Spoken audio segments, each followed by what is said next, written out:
औरंगजेबाची कबर का खोदली पार्ट 3. आता खोदली असं म्हणता येत नाही, कारण ती पुन्हा कबरेत गाडण्यासाठी दिशा सालियन प्रकरणवरती काढलेलं आहे.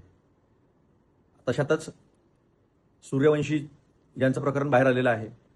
राहुलजी स्वतः त्यांच्या परिवाराला भेटल्यानंतर त्यांनी सांगितलं होतं की ही ते दलित जातीचे आहे आणि ते आपले संविधानिक हक्कासाठी लढत होते, म्हणून त्यांना मारण्यात आलेलं आहे. अशा पद्धतीची माहिती घरच्या लोकांनी दिली.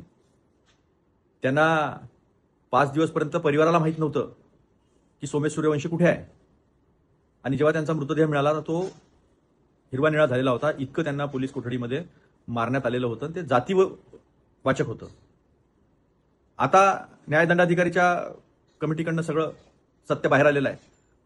आता बघूया त्याच्यावर काय ॲक्शन घेते, कारण कोरटकर, सोलापूरकर तर मस्त बिंदास फिरत आहेत. ज्या ओरिसाच्या पुरोहित नावाच्या खासदारांनी छत्रपती शिवाजी महाराजांचा अवमान केला, तोही मोकळा फिरत आहे. कारवाई फक्त सिलेक्टिव्ह लोकांवर करण्याचा जो प्रकार आहे, विशेषतः विरोधी पक्षाचे लोक राहिले तर जाणून करण्यात येते. हे स्पष्टपणे आपल्याला जे आहे ते या सगळ्या प्रकरणांमधून दिसून येतं. पण मूळ मुद्दे कोणते आहे? हे मुद्दे, याच्यातले काही मुद्दे तर मूळ आहेच, पण मूळ मुद्दा कोणता आहे?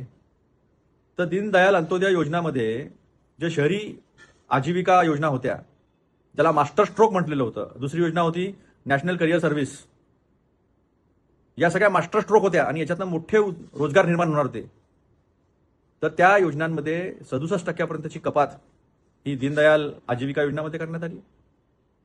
शहरी आजीविका आणि नॅशनल कॅरियर सर्व्हिस या योजनेमध्ये जवळजवळ 27% कपात जी आहे ती करण्यात आली 2020च्या तुलनेमध्ये.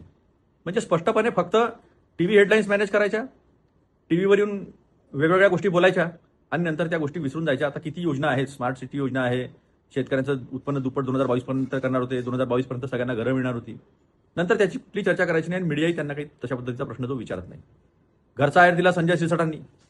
त्यांनी सांगितलं की आमच्या खात्यातनं, समाज कल्याण विभागाच्या खात्यातनं 4,000 कोटी लाडकी बहिणीसाठी ट्रान्सफर केले.